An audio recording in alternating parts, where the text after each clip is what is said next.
qu'on a, je parle avec les gens du CLD, il y en a 14 qui arrivent. En dedans de 3 ans, il y en a 12 qui s'en vont.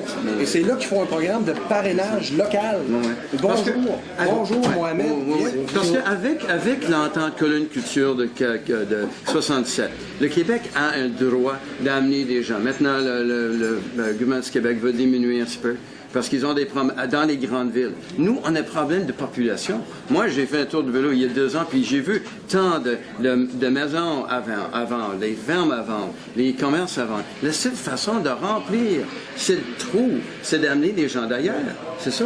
Mais il faut savoir comment ça peut se faire. Et puis, je sais qu'il y a des opportunités. J'ai parlé avec un homme l'autre jour. Il faut refuser des contrats, je veux dire, mais il faut refuser des contrats parce qu'il n'avait pas des gens qui avaient des moyens, comme la capacité de travailler. Comme il y a des boulots à faire. Si vous permettez, une des façons concrètes, parce que vous posez des questions très concrètes, là, une des façons concrètes de faire en sorte que les gens soient qualifiés. On sait que les immigrants qui arrivent au Québec, de façon générale, sont des gens, dans la grande majorité, qui sont des gens déjà qualifiés. Donc, on sait qu'à Montréal, actuellement, il y a des chauffeurs de taxi, c'est des ingénieurs, des médecins, des avocats, etc. Ces gens-là ont des compétences qu'ils avaient dans leur pays, malheureusement, qui ne sont pas reconnues ici.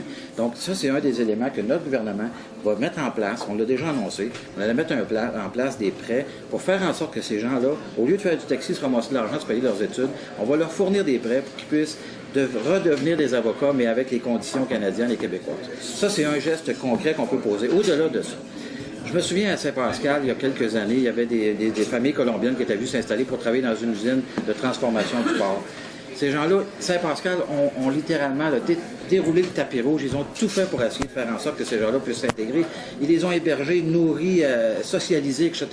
Et malheureusement, l'usine a fermé. Qu'est-ce qui est arrivé? Tout le monde sera parti. Ça prend de l'emploi. C'est clair et net, ça prend de l'emploi. Il faut créer de l'emploi, mais au-delà de créer de l'emploi, il faut créer des emplois qui soient aussi accessibles à ces gens-là pour que ces gens-là soient reconnus pour venir travailler chez nous. J'ai une question. Ça prend de l'emploi, mais d'un autre côté, il y en a de l'emploi aussi. Parce que quand j'ai visité, moi, à travers le territoire ici, il y a plusieurs entreprises dans lesquelles il y a plusieurs personnes qui viennent de l'extérieur. C'est assez étonnant de voir la diversité culturelle qui existe dans nos entreprises ici maintenant. Ça veut dire que ces gens-là, s'ils sont intéressés, il y a une part aussi de leur côté, ils vont faire cet effort-là.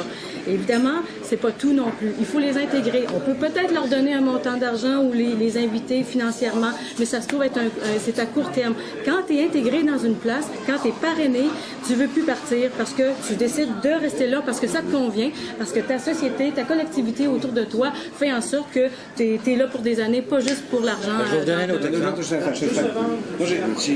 Encore là, ça a plein de bon sens. Mais c'est pas suffisant. Non. Nous, on est prêts avec les autres. On n'a aucun problème. On va vous écouter. Quand ça a de l'allure, on va vous écouter. Aucun problème avec ça. Nous, là où j'ai un doute, c'est que le concept de formation continue, il est trop faible au Canada. Et il faut que le système de formation continue soit fort. Ouais. Et là, l'immigrant, il arrive, c'est là ça fonctionne. Il ne faut pas se faire croire qu'on va soudainement créer une culture de quelque chose qui est fonctionnel à la pièce. Vous comprenez? Alors, c'est important d'investir massivement là-dedans. Moi, j'aimerais rajouter simplement, je vais donner un exemple très concret. J'ai parlé avec quelqu'un dans la région de Lillette, puis je n'aimerais pas la ville, ni l'endroit, ni l'organisme, mais ces gens-là avaient un employé qui était de race noire. Et il est allé pour se rechercher un loyer à Lillette. Sauf que il n'a jamais été capable de trouver un loyer parce qu'il n'y a personne qui a voulu louer un logement.